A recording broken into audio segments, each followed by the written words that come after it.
भैया आज की इस तेज रफ्तार जिंदगी में हर कोई त्रस्त हो रखा है। ट्रस्ट तो है ही, लेकिन प्रॉब्लम यह है कि इंसान को इंसान पर ट्रस्ट नहीं रहा है। बहरहाल ट्रस्ट एंड ट्रस्ट के बीच में फंसी है हमारी इमली। वो क्या है ना कि उन्होंने भी वही बात कही जो आदित्य ने कही, लेकिन अब इमली को लगने लगा है कि गांव वालों को औरत की बात पर विश्वास नहीं है, लेकिन आदित्य को सीरियसली ले लेते हैं। हम पहले से कहत नहीं कि वो शहरी नाटक करत है, इमलिया झूठ बोलता है। पता वो तो कब बोलत रहा ना तुम्हार पति कि प्रकाश के साथ बियाह कर ले, हैं? तुम दोनों के बीच अमान्य रिश्ता है। बोल सच है कि नहीं कि हम झूठ बोलता है? बोल बोल तुम्हारा पति बोला है कि नहीं? मैं कर ले टाइम पूरे गांव में बवाल मचा रही है।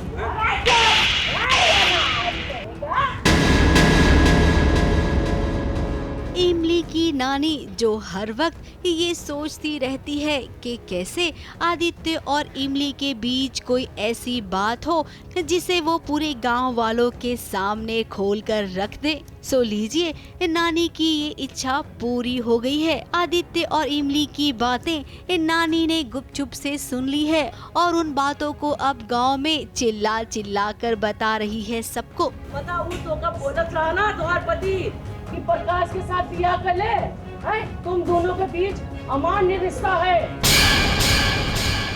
बोल सच है कि नहीं कि हम झूठ बोलता है?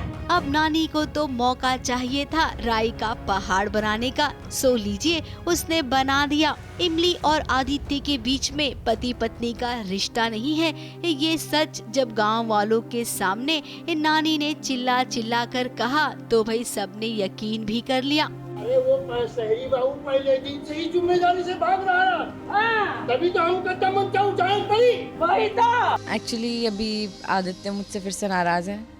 शायद उनको बहुत मज़ा आता है गुस्सा होने में, तो उन्होंने मुझे फिर से बहुत सुनाया है और उन्होंने मुझे जितनी बातें सुनाई हैं उनमें से कुछ ऐसी हैं कि तुम मतलब वो इरिटेशन में बोल देते हैं कि तुम प्रकाश से ही शादी कर लो और क्योंकि हम तुम्हें कुछ दे नहीं पाएंगे।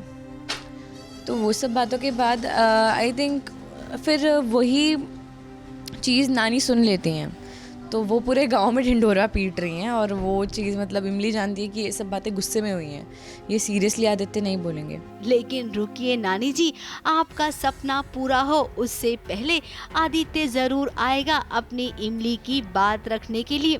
हालांकि इमली ने कह दिया कि ऐसी कोई बात नहीं है, लेकिन इमली की बात को कहाँ कौन मानता। वहीं दूसरी ओर जब आदित्य ने वही बात कही तो सबने उसकी बात पर विश्वास कर लिया।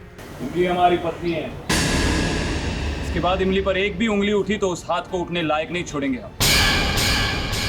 और ये नानी जो कुछ भी बोल रही है वो आधा सच है और आधा सच झूठ से भी ज्यादा खतरनाक होता है। लेकिन इमली का साथ हमारे लिए मजबूरी नहीं, हमारी मर्जी है। तो भाई इमली ने एक सवाल जरूर पूछा कि इमली की बात को सच न मानकर आदित्य की बात को कैसे सच मान लिया आप सबने। एक्चुअली घर वाले फिर चुप ही हो जाते क्योंकि फिर से आदित्य आ गया बचाने के लिए इमली को।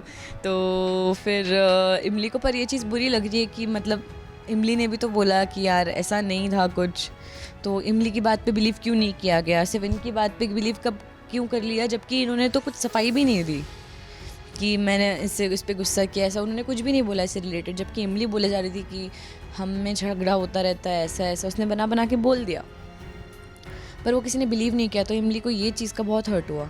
इमली एक औरत है, इसीलिए उसकी बात को उतनी तवज्जो नहीं दे रहे हैं आप लोग।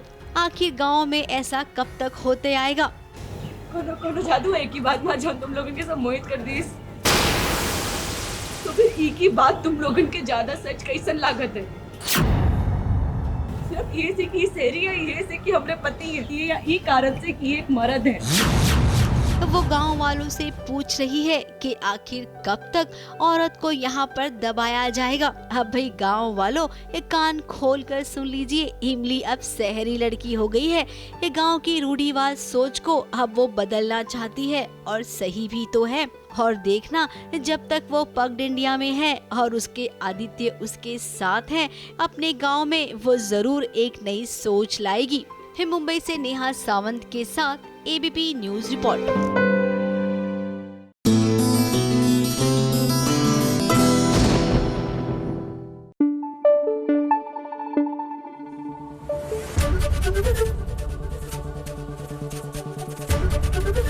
एबीपी न्यूज आपको रखे आगे।